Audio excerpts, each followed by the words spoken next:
En nuestro video pasado, comenzamos a estudiar el sueño que tuvo el rey Nabucodonosor y la interpretación de Dios a través de su profeta Daniel. Vimos el significado de las tres primeras secciones del cuerpo del gigante en el sueño del rey, las cuales representaban a los imperios de Babilonia, el Medo-Persa y Grecia consecutivamente. La historia confirma que esa parte del sueño que Dios le dio al rey Nabucodonosor sucedió exactamente tal y como fue profetizado. Hoy continuaremos con las dos últimas secciones de la estatua, es a saber, las piernas y los dedos de los pies de la estatua. Para comprender correctamente esta parte de la profecía, debemos tener en cuenta que, aunque las piernas y los dedos de los pies son nombrados juntos, ellos no se refieren a un mismo imperio. Esta aparente unión significa que ambos imperios llegarán hasta el final de los tiempos. Comencemos analizando las piernas de hierro. Una vez más, la historia nos revela que el reino que le sucedió a Grecia fue Roma, el cual subió al poder en el año 63 antes de la era común. Jesucristo, el Hijo de Dios, vino a la tierra cuando Israel se encontraba bajo el dominio del Imperio Romano. El Señor Jesucristo vino para enseñarnos personalmente sobre el Padre Celestial y su reino de luz. Daniel 7:7 profetiza que el cuarto imperio sería como una bestia fuerte en gran manera, con dientes grandes de hierro, con los que devoraría y desmenuzaría, y las sobras pisotearía con sus pies. Esa bestia voraz, como la describe la profecía, tenía 10 cuernos. Esto es muy importante y vuelve a ser mencionado en el libro de Apocalipsis. En otras palabras, la profecía dice que los líderes del cuarto imperio serían como terribles bestias salvajes que desmenuzarían hasta destruir todo lo que no se les sometiera. Ellos harían cualquier cosa por controlar, dominar y someter a todos en su camino, con el fin de obtener el poder mundial de una u otra manera. La historia confirma el cumplimiento cabal de esta profecía con las sangrientas persecuciones bajo el gobierno de los emperadores romanos Nerón, Domiciano, Trajano, Marco Aurelio, Septimio Severo, Maximiano, Decio, Valeriano, Aureliano y Diocleciano. Todo eso sin mencionar las cruzadas medievales ni las persecuciones de los jesuitas. Hasta aquí, la historia misma comprueba que todo lo profetizado en el libro de Daniel sobre esos imperios se cumplió con una exactitud tan impresionante que algunos teólogos creyeron que ese libro se había escrito después de sucedidos los hechos.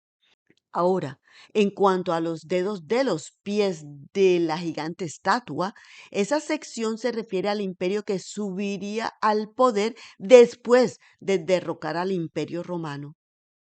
Ese será el último gobierno mundial.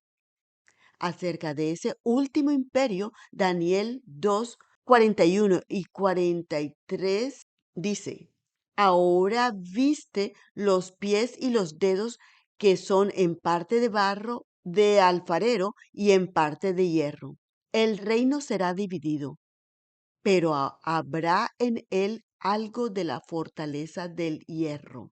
En cuanto a la mezcla del hierro con vasija de barro, indica que se mezclarán con simiente humana.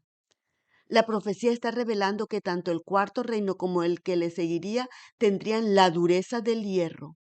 Sin embargo, durante el último imperio, representado por la sección de los dedos de los pies, el hierro será mezclado con barro o arcilla.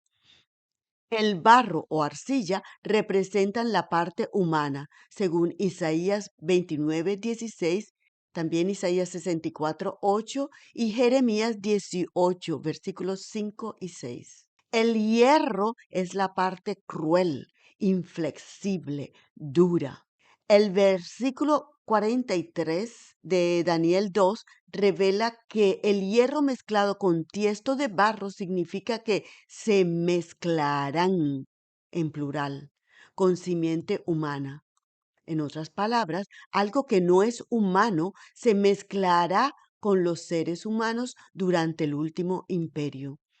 La profecía revela que el último imperio, el que derrocará a Roma, el representado por los dedos de los pies de la estatua, será dividido, pero a pesar de la división, le quedará algo de la fuerza del hierro en él.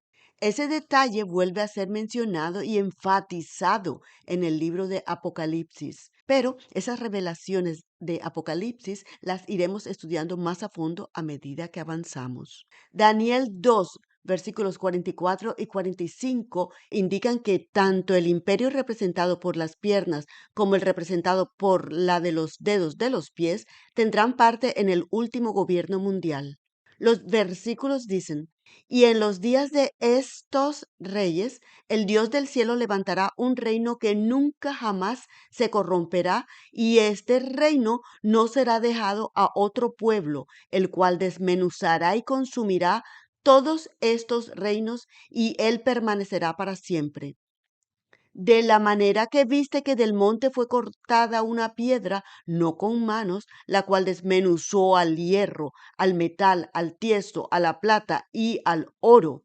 El gran Dios ha mostrado al rey lo que ha de acontecer en lo porvenir, y el sueño es verdadero y fiel su declaración. Las palabras estos reyes se refieren tanto al imperio romano como al que le seguiría.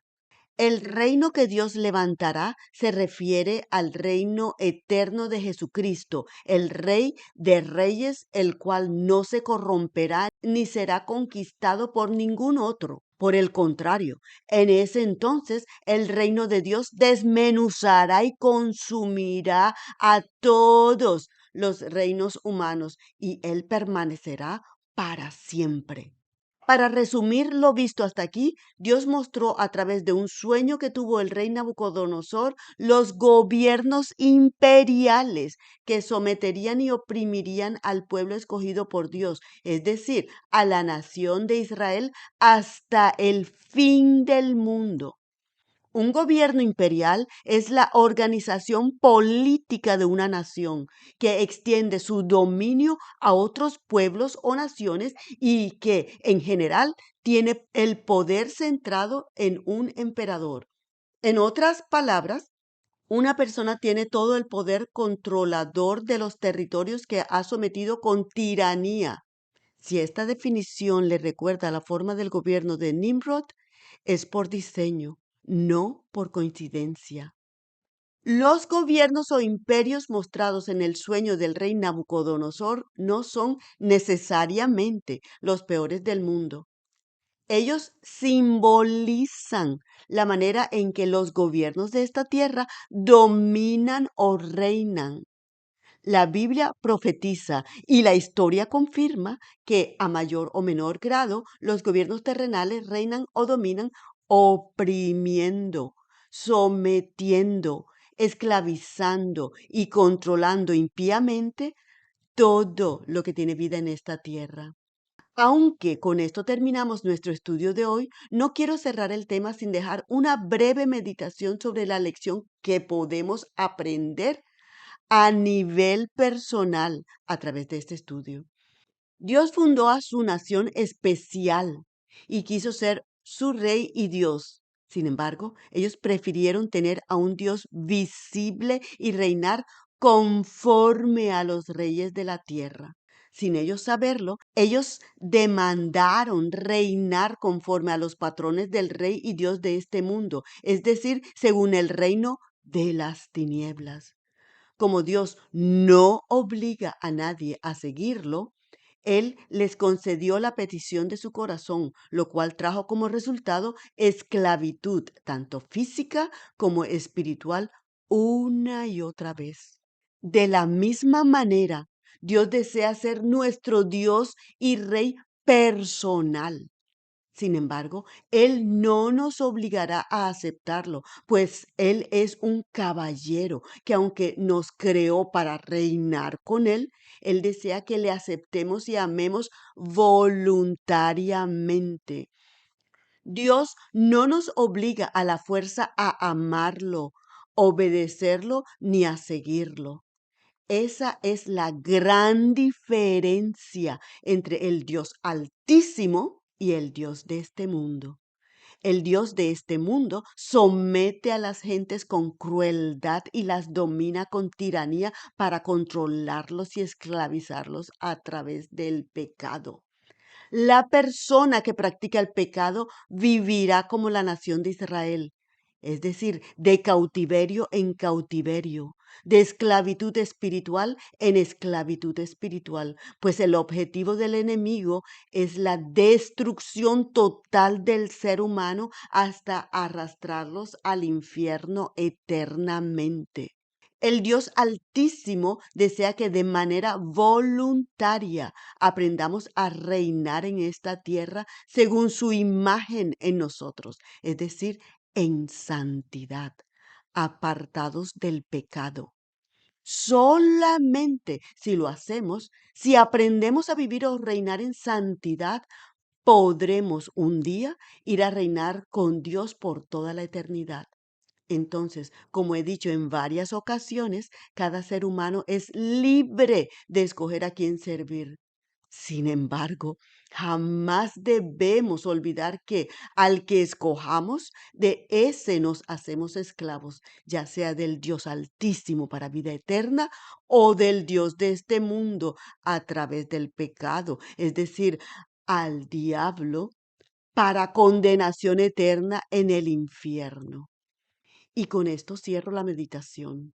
En nuestro próximo video comenzaremos una serie de estudios sobre otra poderosísima visión dada a Daniel, la cual no solo nos revela el año en que nació Jesús, sino que también nos revela la razón de los últimos 7 años en este planeta y muchísimas otras cosas. Nos revela esta poderosa profecía. Creo que quizás esa sea una de las profecías bíblicas más importantes. No se la pierda. Mientras tanto, manténgase conectado con el Señor a través de la oración y el estudio de su palabra.